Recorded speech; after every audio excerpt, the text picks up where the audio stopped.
Então, o livro de Cantares foi escrito há 3.000 anos antes da nossa época. Qual o segredo? Quer dizer, por que estamos com esse livro? Lendo agora. Por quê? Porque nós entendemos que aquilo que foi falado, foi escrito lá no livro de Cantares de Salomão, foi uma revelação para a igreja no decorrer dos séculos. Então, a história toda da igreja está no livro de Cantares, toda a história. Então, as revelações são profundas para cada época da história da igreja. Quando chegamos a um final, como estamos vivendo há 2.000 anos dessa igreja, nós estamos entendendo uma somatória de ensinos, de mensagens proféticas que foram escritas lá 3.000 anos, usando a figura de Salomão como típico do Espírito Santo na tipologia bíblica. Não é que ele é o Espírito Santo, mas tipologia, como foi Davi, figura de Jesus. 33 anos juntando material, Salomão 7 tempos, 7 anos, 7 tempos da igreja, símbolo do Espírito Santo. Então, quando nós vemos isso, naquilo que os homens não erraram, quando falamos em tipologia, falamos daquilo que os homens não erraram. Então, a soma dos homens, dos seus acertos, eles vão dar em Jesus, do Velho Testamento. Então, Jesus é a figura perfeita. Só um esclarecimento. Então, vamos lá. Quando Salomão escreve o livro, ele está descrevendo, o Senhor deu sabedoria a Salomão, que é o primeiro dom, para construir o templo. Então, construiu 7 templos. 7 é o número da perfeição. 7 é o discernimento de espíritos. Então, Salomão tinha sabedoria e discernimento, e ele falou de uma coisa que era dele. Só que o Espírito Santo traz para os nossos dias aquilo que ele viu lá há 3.000 anos, sem saber que era a igreja, evidentemente. Mas o segredo, o profético, aquilo que estava oculto, é de uma riqueza tão extraordinária, porque você vai encontrar no livro, desde o primeiro capítulo ao seu último capítulo. Você conta uma história de um dia profético de Deus. O amanhecer, o meio-dia, o atardecer, a noite. Então, o outro dia que vai romper, então, o arrebatamento da igreja. Então, tudo isso que está no livro, muito bem sequenciado profeticamente. Vamos lá. Quando nós entramos aqui no capítulo 4, no capítulo 3, só um respaldo aqui. O capítulo 3 fala o momento profético que nós estamos vivendo nesse tempo. De noite, essa hora da noite. E de noite está descrito lá, profeticamente, a parábola fala sobre a noite, sobre o tempo da igreja, o final da igreja, o tempo que a igreja vai ser arrebatada, então, a necessidade da candeia acesa, a parábola das virgens, todas as parábolas quase, que dizem respeito ao reino, se referem a esse tempo, quando a igreja será arrebatada. São as preocupações, então, o casamento, as bodas. Então, Jesus usa várias figuras para falar desse momento para a igreja. E ali existem, então, os mistérios. Eu não vou para lá e vou voltar aqui. Então, nós estamos nessa hora da noite. De noite, busquei em minha cama, é o que o texto aqui, a quem ama a minha alma. Busquei, veja, quem está buscando? Quem está dizendo que ama a alma. A alma dele, que diz que ama a Jesus, está buscando. Tem muita gente buscando. Busquei e não achei. Não o encontrei, porque buscou nas ruas, ele buscou, e Jesus não é rua, Jesus é o caminho. Ele buscou nas praças, Jesus não está nas organizações. Jesus não está nas organizações. Então, eu busquei-o em todos os lugares e não achei.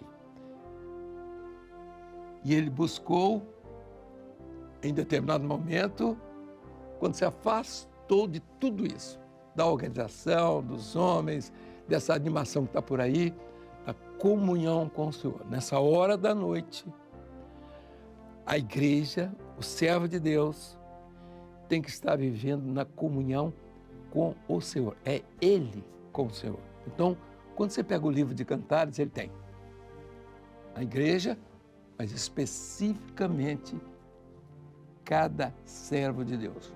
Então, a história da igreja está toda em você. Aí vem tudo aquilo que você vai entender. E o livro vem numa descrição extraordinária. E eu falei no domingo retrasado que eu me referi a um texto aqui, quando no capítulo 4, nós começamos a ver a descrição da igreja, quando Jesus a igreja como a noiva se preparando para a partida. E Jesus, então, como vê ele como noivo, como ele está vendo a noiva.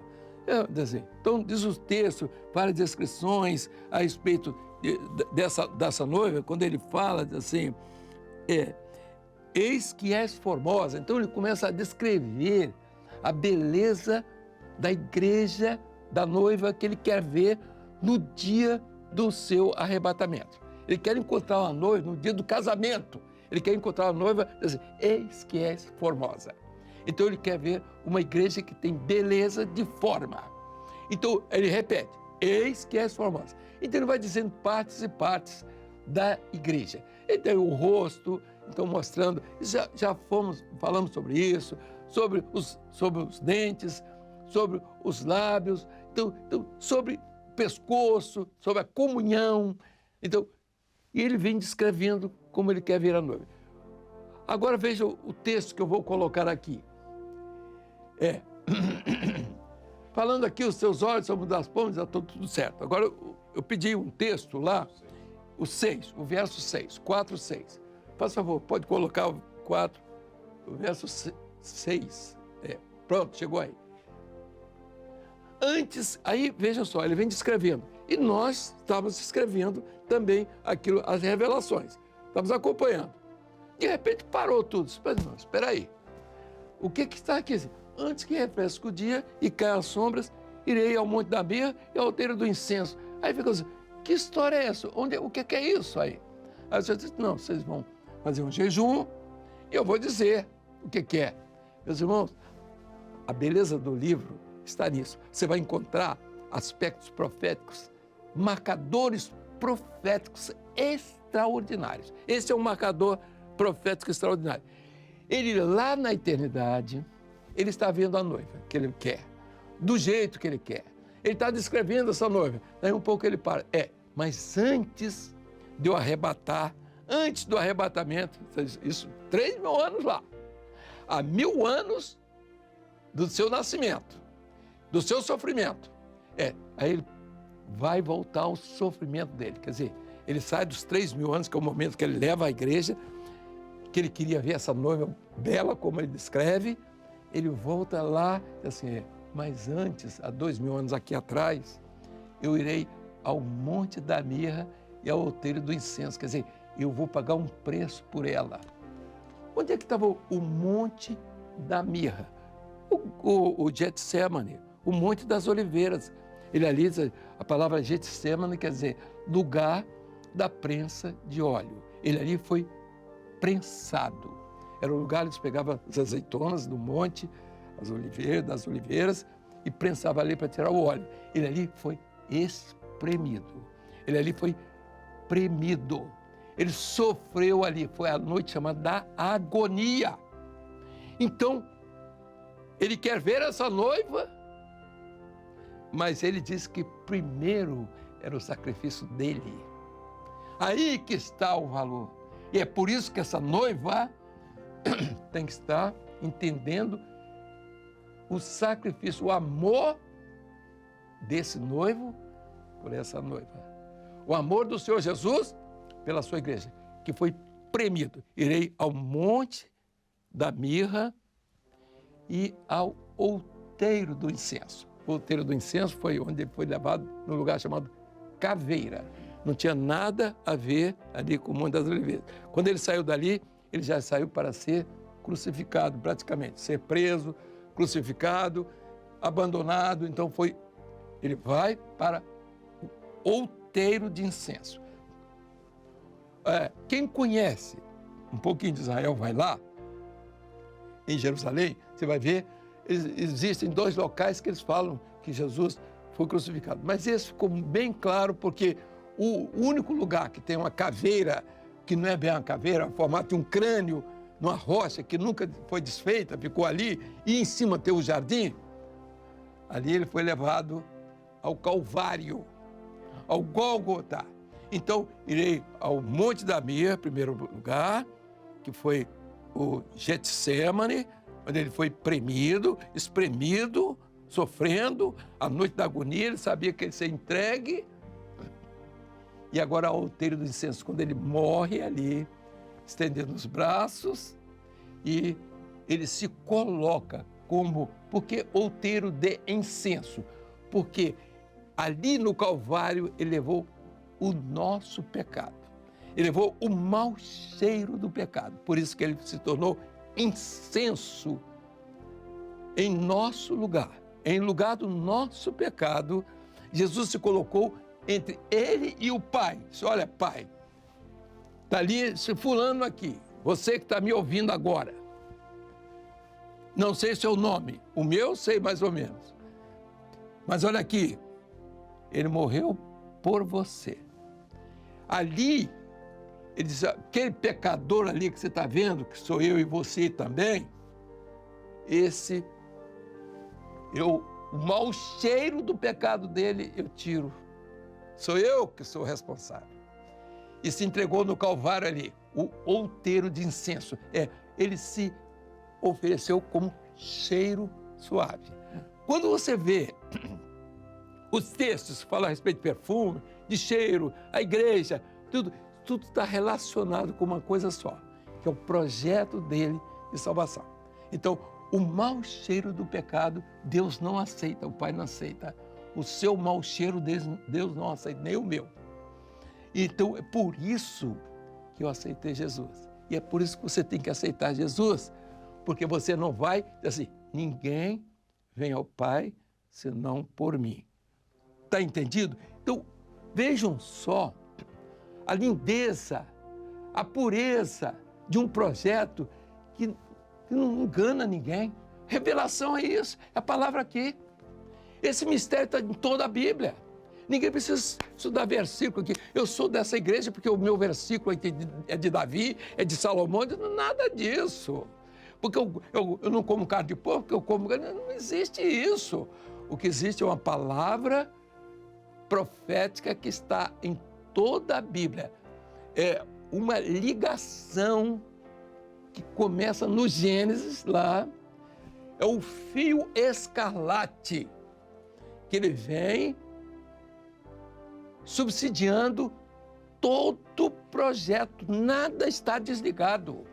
E é isso que o cristianismo não entendeu e deixou o evangelho, deixou a revelação do Espírito Santo para inventar coisa, para começar a falar bonito, para pregar só coisas bonitas.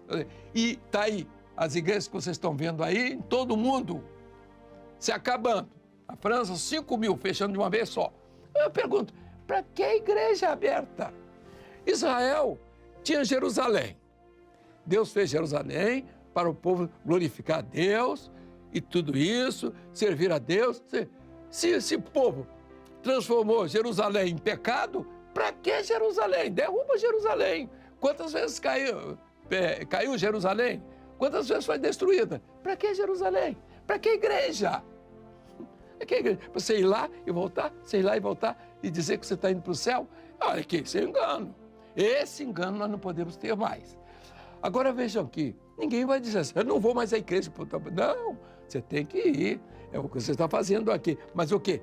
Para ouvir pregação? Não, você vem para você aprender o caminho, para você continuar vivendo esse caminho, é só para isso.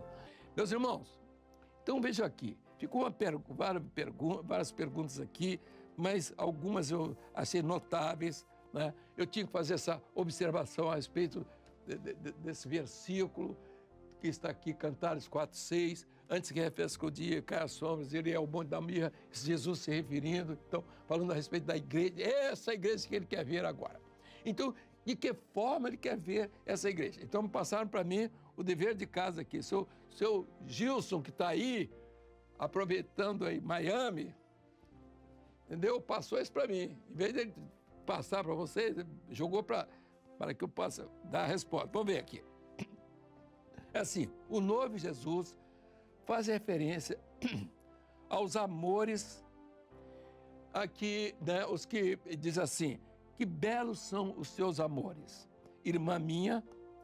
E ele faz assim, a seguinte pergunta: qual a aplicação dessa expressão e da forma como o noivo vê essa igreja? O noivo vê essa igreja quando a igreja se expressa pelo Espírito Santo. Então, que belos são os teus amores. Quais são os gestos de amor que uma noiva pode oferecer ao seu noivo? O cuidado, a atenção, o carinho, o olhar, vamos dizer, a dependência, a simplicidade, a humildade, o afeto. É isso. Então, nessa hora, o Senhor quer ver a demonstração do amor da igreja por Ele. Aí diz assim: Jesus, eu te amo. Não precisa disso, não. Não precisa dessa saliência, não. Isso se chama saliência. Vamos gritar todo mundo: eu amo Jesus. Para que isso? Bobagem. Faz o que Ele manda. Sereis meus amigos se fizeres o que eu vos mando, só isso. Não precisa estar, né, elogiando Jesus. Jesus ia passando, aí uma mulher lá diz assim: Senhor Jesus, benditos os peitos que te amamentaram. Jesus, olha aqui, acerta a sua vida, viu? Ele não quer elogio, não. Jesus não quer elogio. Ele quer vidas que refletem o projeto dele, que obedecem, que atendem a isso aí, que tem comunhão com ele. Ele não está precisando de elogio. Vejam só, você não vê elogio de Jesus ao Pai. Não tem, você não encontra na Bíblia, porque o meu paizinho. Não tem isso, não. E o paizinho diz assim: por que você me abandonou? Ele gritou lá do Calvário. E Deus, o Pai, estava lá na eternidade, lá no balcão lá da eternidade, junto com os anjos. Ele está lá, filho lá, largado lá na cruz do Calvário. Deus meu, por que você me desamparou? Passe de mim esse cálice. Não tinha acordo, não, entre o Pai e o Filho. E, meus irmãos, a igreja, os homens, querem benefícios, querem as honras. Olha aqui, foge disso. Deus não está precisando de você, nem de mim, nem de ninguém. Mas Ele quer ver uma igreja cheia de amor por Ele. Nas madrugadas, no clamor, na dependência. Não existe coisa mais extraordinária do que a dependência, não é? De uma esposa, do seu marido, dependência de quê? Do seu amor, da sua afeição, do seu cuidado. Ela valoriza isso, ela dá valor ao seu esposo que foi para o trabalho. Não estamos trazendo aqui aspectos humanos, mas são referências que podem ser até pensadas. Quem saiu de manhã para o seu trabalho, alguns vão para as balsas aí, no meio do mar, passar uma semana, 10 dias, 15 dias, 3 meses fora, né? E para trazer o alimento para casa, para os filhos, para cuidar. O Senhor Jesus quer uma noiva. Ele quer ver essa beleza. Porque quando você fala belo e amor, quando você fala amor, não é carnal, não é o amor que existe aí, humano, beijinho para cá, beijinho para lá. Não é isso. O amor é a sua ligação, sua comunhão com Ele. Pelas madrugadas, noites afora, na obediência, lutando. Meus irmãos, estamos lutando todo dia, todo momento, contra a luta, contra a carne, contra o pecado, contra tudo que é possível. E é isso que Ele quer. E quando, nessa luta, a pérola está sendo formada. Né? Então, Jesus é a pérola de grande preço, está no coração do homem. Ela está sendo formada na luta contra o pecado, a pérola está envolvendo, está se formando em volta daquele grão que irrita, que é o pecado. Então veio a operação do Espírito Santo e dali cria a pérola. E um dia, o homem que conhece boas pérolas, ele vem, ele desce na profundidade, ele tira a ostra fica aqui, mas a pérola é recolhida. E essa pérola é formada no coração do crente.